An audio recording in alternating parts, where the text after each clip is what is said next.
Bu həftə NATO liderlərinin sammitində müzakirə edilən məsələlərdən biri Rusiyanın Ukraynada təcavüzü ilə bağlı olub.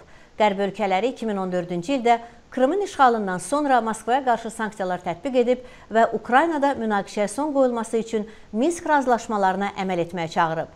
Müxbirimiz Tapdıq Fərhadoğlu hazırda Ukraynadadır. Onunla Skype vasitəsilə söhbət etmişik.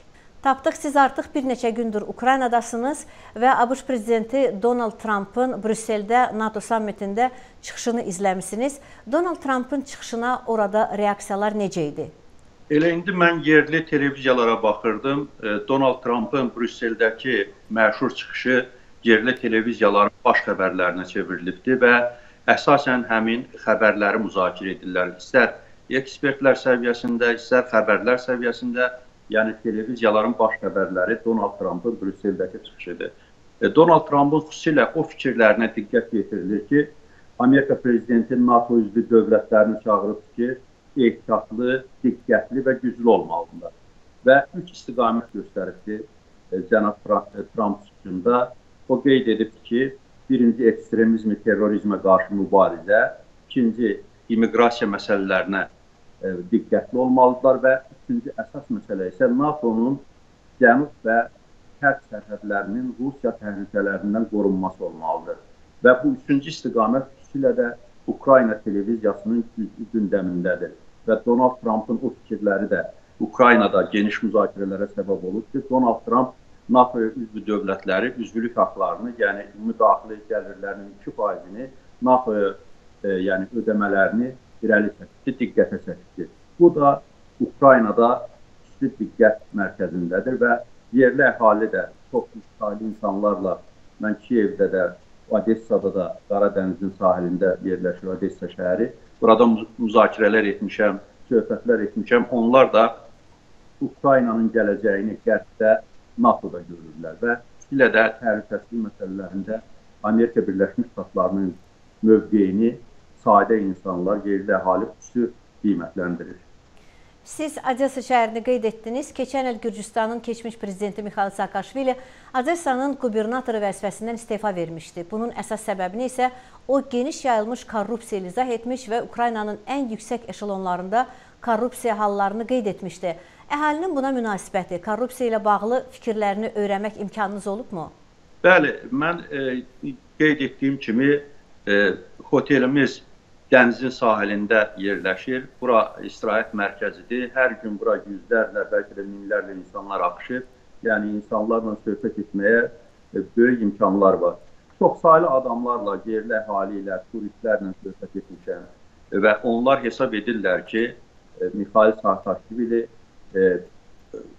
Odessa qubernatorluğundan özü istefa vermişdi. Yəni sadəcə istefa vermişdi. Çünki o yerli mafiyalarla, qruplaşmalarla, Kiyevdəki mafiyalarla, qruplaşmalarla bacara bilmədi və ona görə də buranı tərk etdi.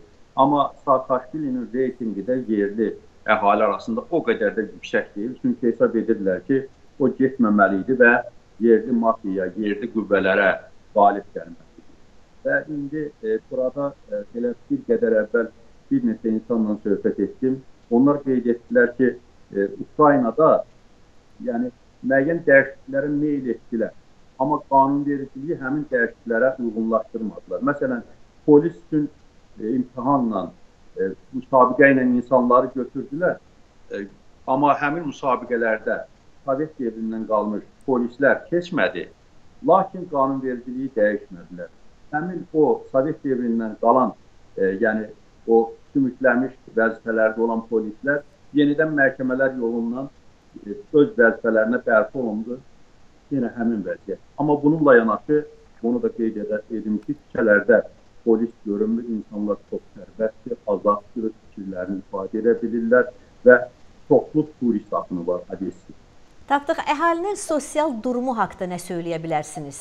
Müşahidələrinizlə bölüşmənizi istərdik. Əhalinin sosial durumu o qədər də yaxşı deyil. Şəhərdə, Odessa şəhərində köhnə tramvaylar, hətta deyərdim ki, 60-cı illərdən qalmış o köhnə tramvaylar, trolleybuslar var. Avtobuslar, yəni ictimai nəqliyyat o qədər də yenilənməyib. Köhnə Ikarus tipli Şərqi Avropada istehsal olunan avtobuslar var burada. Belə köhnə maşın parkı, yəni ictimai nəqliyyat çoxdur. Əhali arasında da işsizlik çoxdur və bir neçə pensiyası insanlarla söhbət etdim. Onlar şikayətlənirlər ki, təxminən 40 dollar, 50 dollar, 60 dollar civarında pensiya alırlar və bu da onların yaşayış üçün bəs etmir. İşsizlik çoxdur, həddindən çoxdur. Dünən biz Odessanın, ümumiyyətlə Ukraynanın ən böyük xəstəxanasında olduq. Bu xəstəxana Ukraynada keçmiş SSR-də yanıq mərkəzi kimi tanınırdı və orada təxminən mən deyim ki, uşaqların hərəkət etməsi üçün kalyaskalar, arabalar belə yoxdur. Köhnə təmir olunmamış yəni binalarda həkimlər fəaliyyət göstərir. Həkimlərin əmək haqqı onların öz dediyi kimi çox aşağı səviyyədədir və elə orada xəstəxananın həyətidir, binanın içərisidir, o xəstələrin yatdığı otaqların görünüşüdür. İnsana deyir ki, bunlar Sovet rejimindən, Sovet devrindən qalmış, köhnə, yararsız hala düşmüş binalardır. Yəni, vəziyyət Odessada bu cürdür. Təsəvvür edin ki, şəhərin mərkəzi parkını, yəni dəniz kənarı bulvar deyirlər, buranı Türkiyənin İstanbul Bələdiyyəsi təmir edir və bu günlərdə açılışı olacaqdır. Şəhərin mərkəzində binalar, bəzi binalar təmir olunmuşdur. Amma şəhərin ətrafında balaca bir mərkəz var. Onun ətrafında olan binalar, yollar, hamısı köhnə yollardır. Yəni təmirsiz yollardır.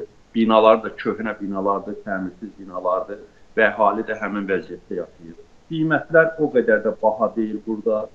Yəni gəlirlərə uyğun olaraq təxminən 10 dollar səviyyəsində istənilən restoranda, 15 dollar səviyyəsində istənilən restoranda normal qidalana bilirsən. Ümumi vəziyyət belə. Tapdıq Kiyev və Odessa təbii ki, münaqişə zonalarından uzaq yerlərdir. Amma əhali arasında münaqişələrlə bağlı, xüsusilə də Krımın işğalı ilə bağlı hansı fikirlər mövcuddur, hansı fikirlər söylənilir? Burada əhali Rusiyanın işğalını qəti qəbul etmir. Əhali bir mənalı olaraq Rusiyanın işğalına qarşıdır. Elə bu günlərdə Odessanın mərkəzi parkında Ukraynanın müstəqilliyi uğrunda, azadlığı uğrunda canından keçmiş insanların foto sərgisi keçirilir və insanlar çox ehtiramla həmin insanların qarşısında baş əyirlər, gəlirlər, həmin foto sərgini ziyarət edirlər. Orada həm çox saylı mülki insanlar, həlak olmuş mülki insanlar onların şəkillərini uzaldırlar, həm də hərbiçilərin şəkillərini, fotoportretlərini uzaldırlar. İnsanlar Rusiyanın işğalını ümumiyyətlə qəbul etmir və birmənalı şəkildə Rusiyanı qınayır və qeyd edim ki, məsələn, Rusiyanın saytları Ukraynada o qədər də yaxşı işləmir. Rusiyanın e-mail saytları burada açılmır. Rusiya televiziyaları Ukraynada göstərilmir. Yalnız yerli televiziyalar və Euronews Avropa televiziyası göstərilir, yerli kanallar vasitəsilə. Rusiya televiziyaları Ukraynada fəaliyyət göstərmir.